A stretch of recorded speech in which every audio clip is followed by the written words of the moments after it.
नमस्कार दोस्तों, कहानी अच्छी लगे तो लाइक शेयर कमेंट जरूर करें। मंजू जी अपनी नौकरी से रिटायर हो चुकी थी। उनके पति का साथ तो जल्दी छूट गया था।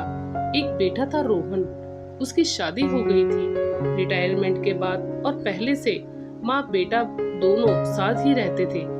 तो जो बेटा माँ माँ कहता नहीं थकता था, वह अब अपनी पत्नी की ही सुनने लगा और माँ को कुछ नहीं समझता था।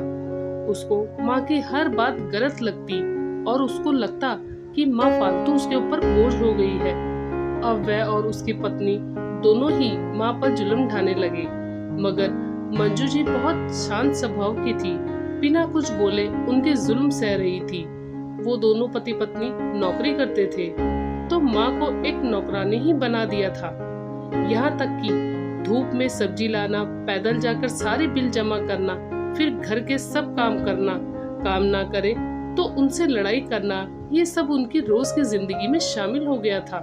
वे इतनी परेशान हो गई कि उनको कुछ समझ में नहीं आ रहा था। ऐसे में एक दो दिन उन्होंने खाना भी नहीं खाया। एक दिन धूप में बिल जमा करवाने गई, वहां उनको लाइन में खड़े हुए काफी समय हो गया था, तो उन्हें चक्कर आ गया और वे गिर गई और बेहोश हो गई। उनके हाथ और पैर में काफी चोट आई और फिर कुछ लोग उनको हॉस्पिटल ले गए और वहां उनको एडमिट करा दिया और प्राथमिक चिकित्सा वगैरह दी गई। फिर उनको होश में आने का इंतजार करने लगे। जब वे होश में आई तब उन्होंने अपने बेटे का फोन नंबर दिया। जब बेटे बहू को ये खबर दी गई तो उनके पैरों तले जमीन खिसक गई। बेटा दौड़ा दौड़ा हॉस्पिटल पहुंचा। उसने माँ को देखा तो परेशान हुआ, घबरा गया कि ये क्या हो गया। मैंने मेरी पत्नी के कहने में आकर माँ के ऊपर कितने जुल्म कर दिए और माँ ने उफ तक नहीं करी।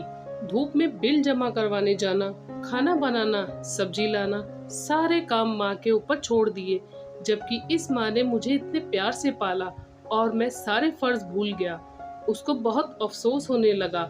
वहाँ से घर पहुँचा।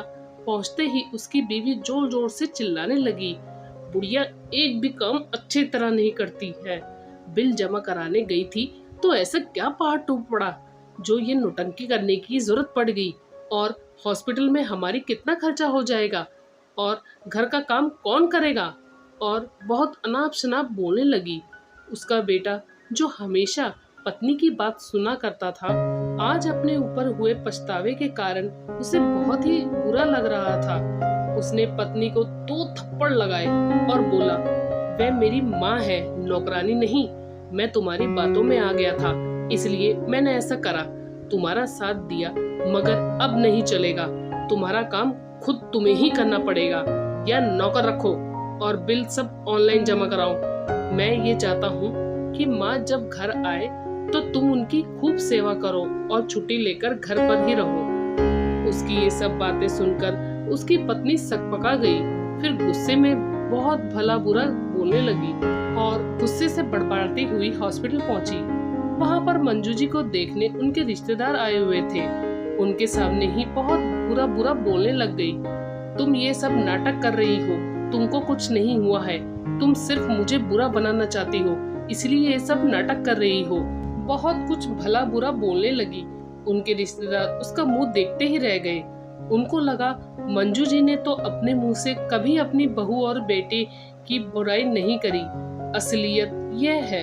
जब वह बोलकर चली गई तब उनके रिश्तेदारों ने उनको समझाया कि इन लोगों के मन में तुम्हारे लिए बिल्कुल इज्जत नहीं है। घर तो तुम्हारा है जो तुम उनके नाम करवाना चाह रही थी। इनको बोल दो किराए का मकान लेकर रहे और तुम आराम से अकेले रहो और कुछ काम करो तो मन लगा रहेगा, कुछ समाज सेवा का काम करो। ऐसा बोलकर वो चली गई। मंजू जी अकेली पड़ी सोच में डूब गई। क्या करूं, ऐसी जिंदगी बसर हो सकती है, सही है, यहाँ मैं तो नौकरानी ही बनकर रह गई हूँ। और उन्होंने एक कड़क फैसला लिया। हॉस्पिटल से छुट्टी होकर घर आई और बेटे बहू को बुलाकर फैसला सुना दिया कि तुम 1 हफ्ते के अंदर किराए का मकान ले लो और मेरा मकान खाली करो, और अगर मकान ना मिले तो होटल में जाकर रहो, मगर 1 हफ्ते के अंदर ये मकान खाली चाहिए।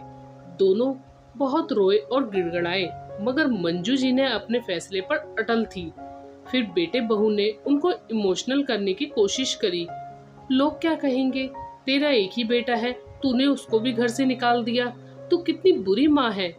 मंजू जी बोली, मैंने आज तक किसी को बाहर एक शब्द नहीं बोला और तुम्हारे अत्याचार सहन करती रही। मैं कमजोर नहीं थी, मगर मैंने सोचा घर की बात घर में ही रहे। मगर तुम्हारी बीवी ने हॉस्पिटल में आकर जो हंगामा किया है, उससे सबको पता लग गया कि कौन कितना बुरा है। और अब मेरे ऊपर तुम्हारी बातों का कोई असर नहीं होगा। तुमको मकान अलग लेना ही पड़ेगा। अगर व्यवहार अच्छा रहेगा तो महीने में 1-2 बार मिल लेंगे, और नहीं तो तुम्हारे रास्ते और मैं मेरे रास्ते। मुझे जो करना होगा वह करूँगी। 4-5 दिन बाद बेटा बहू होटल में रहने चले गए। फिर उन्होंने किराए का मकान ले लिया होगा। महीने में 1-2 बार मिल लेते थे। बेटे बहू को अपनी गलती का एहसास हुआ, मगर माँ की इतनी तकलीफों से गुजर रही थी, वह वापस कोई भी रिस्क लेने को तैयार नहीं थी। इसलिए वह उनके साथ रहने नहीं गई, ना उनको अपने साथ रहने बुलाया। और उन्होंने अपने मकान को जीते जी अपने लिए रखा और उनके मरने के बाद वहाँ एक वृद्धाश्रम खोलने का अपनी वसीयत में लिखवा दिया। बेटे को थोड़े बहुत पैसे मिला, बाकी सब उन्होंने एक ट्रस्ट बनाकर वृद्धाश्रम को देने का फैसला कर लिया। और वह शांति से अपनी इच्छा से अपने सामाजिक कार्य करते हुए अपनी जिंदगी सुख शांति से बसर करने लगी। मन में बहुत बार आता था कि लोग बेटा बेटा करते हैं, मगर ज्यादातर घरों में आजकल बेटे ऐसे ही होते हैं, बहू के आने पर बदल जाते हैं। मुझे तो फिर भी थोड़ी सद्बुद्धि मिली, मगर बहुत सारी औरतें अपने बेटे बहुओं के अत्याचार सहते हैं। इसलिए सबको अपना ध्यान खुद रखना चाहिए। तो दोस्तों, आपकी इस कहानी में क्या राय है, हमें कमेंट करके ज़रूर बताएं।